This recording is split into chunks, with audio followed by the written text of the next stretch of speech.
July 15, 2025న Shri Subbaraju గారు ల్యాన్సమ్ గ్రీన్స్లో 923లో నివాసం ఉంటున్న సుబ్బరాజు గారు జన్మదినం. ఆ రోజు జన్మదినం రోజున మా రచ్చబండ కుర్రలందరమే అతనికి చాలా గ్రాండ్గా అతని చేత కేక్ కటింగ్ చేయించాం, బర్త్డే కేక్ కటింగ్ చేయించాం. చూడండి, చాలా హ్యాపీగా అందరం కూడా. Thank you.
ఉల్లాసంగా, ఉత్సాహంగా లిరిక్స్లో యాంకర్గా బాల్యవంతా సందడి సందడే.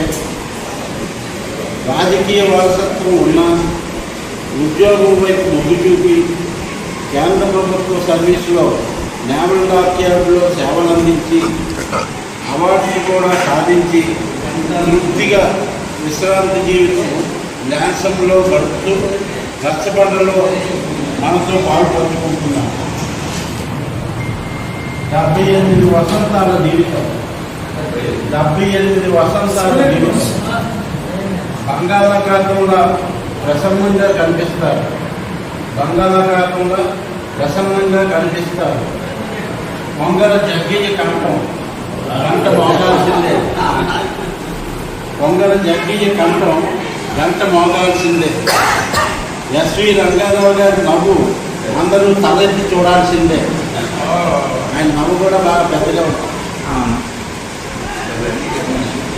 సైన్యంలో చేరి ఉంటే శత్రువులు మక్కలు ఎరగొట్టేవారు, భర్తావానికి దన్నుగా ఉండేవారు. ప్రస్తుతం ఆధ్యాత్మికతలో శాంతిని కోరుకుంటూ దేశం ప్రశాంతంగా ఉండాలని ఆశిస్తున్నారు. అందరూ బాగుండాలి, అందులో నేను ఉండాలి అనుకునే మంచి మనిషి మన సుబ్బరాజు గారు.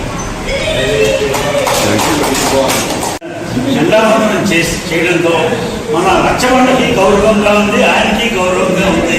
ఇలాంటివి ఎన్నో మన ఎప్పుడైనా వచ్చినప్పుడు ఇలాంటివి జరిపించాలి అని కోరుతూ ఆయన ఆరోగ్యంతో ఉండాలని, మనకి ఎప్పుడు కలవందు నవ్వుతూ కలవడాలని కోరుకుంటూ ఆయనకి ఎన్నో సంవత్సరాలు ఇవ్వాలని ఆయుష్ ఇవ్వాలని దేవుని ప్రార్థన.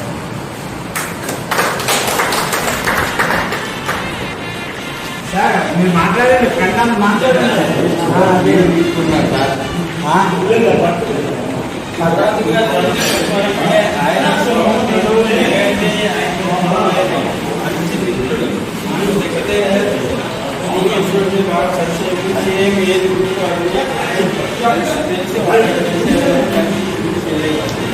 అంత క్లోజ్గా మా ఇద్దరు అనుకున్నాం.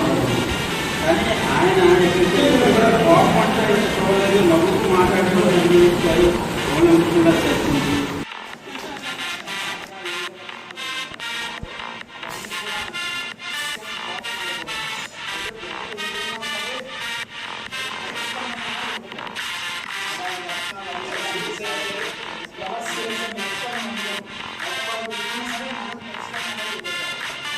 అవునా సార్?